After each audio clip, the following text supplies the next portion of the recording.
कांग्रेस के राहुल विरोधी गठ के नेता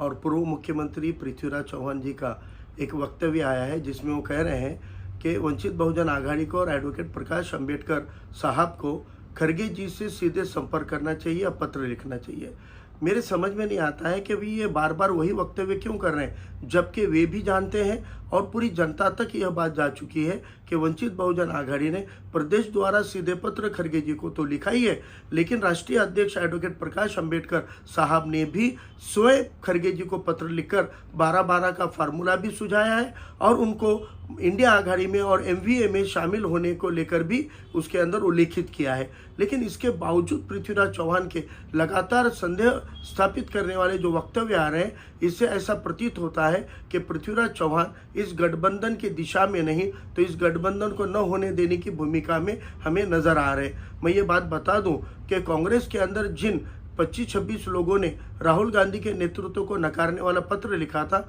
उनमें पृथ्वीराज चौहान भी हैं और मध्य प्रदेश के कमलनाथ भी हैं। कमलनाथ ने इस चुनाव में हमने देखा कि कांग्रेस सत्ता में आ भी सकती थी अगर सभी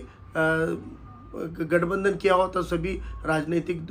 जो भी उनके इंडिया आघाड़ी के सेक्युलर विचारधारा के घटक पक्ष हैं उनसे भी गठबंधन न करते हुए अकेले लड़कर जिस तरह के वक्तव्य देकर कमलनाथ ने नुकसान पहुंचाया है, क्या ऐसी ही कोई भूमिका, ऐसा ही कोई रोल पृथ्वीराज चौहान महाराष्ट्र में तो अदा नहीं कर रहे हैं? क्योंकि इससे पहले भी उन्होंने वंचित बहुजन आघाड़ी को लेकर गलत सलत वक्तव्य किए हैं। बी टीम कहने का काम भी पिछले चुनाव में पृथ्वीराज चौहान ने जोरों शोरों से किया था। तो आज जब वंचित बहुजन आघाड़ी लगातार यह प्रयास कर रही है कि वो इंडिया गठबंधन का और महाराष्ट्र विकास आघाड़ी का हिस्सा बनना चाहती है, हम चाहते हैं कि केंद्र में नरेंद्र मोदी की तानाशाही वाली भाजपा की सत्ता को रोकने के लिए सभी एक जगह आकर अगर चुनाव लड़ें तो भाजपा को रोकना संभव है। यह जानते हुए भी गठबंधन की दिशा में वक्तव्य न करते हुए हमेशा गठबंधन न होने के वक्तव्य पृथ्वीराज चौहान क्यों कर रहे हैं? कहीं यह कांग्रेस को नुकसान पहुंचाने का और भाजपा को मदद करने का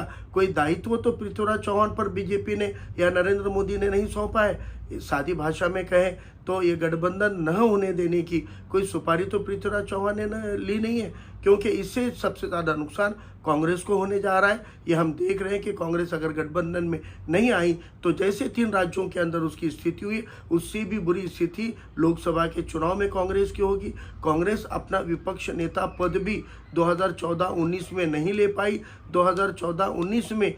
2 सीटें जो 14 में चुना कर लाए वो 19 में चुना कर नहीं ला पाए, और जो 1 सीट चुनकर आई थी उनका भी निधन होने के कारण वो भी नहीं है। यानी आज कांग्रेस महाराष्ट्र में शून्य स्थिति में रहने के बावजूद अगर कांग्रेस के पूर्व मुख्यमंत्री पद पर रहे नेता इस प्रकार के वक्तव्य अगर कर रहे हैं तो जाहिर है इन वक्तव्यों से भाजपा की मदद होगी। जाहिर है इन वक्तव्यों से इंडिया गठबंधन को बनने में नहीं तो टूटने में मदद होगी। तो पृथ्वीराज चौहान स्पष्ट करें कि वो भाजपा की अप्रत्यक्ष मदद क्यों कर रहे हैं और वो कांग्रेस और इंडिया आघाड़ी के गठबंधन को नुकसान पहुंचाने की सुपारी अगर लेके काम कर रहे हैं तो उन्होंने खुलकर इस बारे में आना चाहिए, या उनको भाजपा की मदद करनी है तो खुलकर भाजपा में जाकर उन्होंने अपनी इच्छानुसार निर्णय लेना चाहिए। लेकिन महाराष्ट्र और देश की जनता को एक बड़े गठबंधन की तरफ बढ़ने से रोड़े डालने की बजाय, रुकावटें डालने की बजाय पृथ्वीराज चौहान चुप रहे तो बेहतर होगा।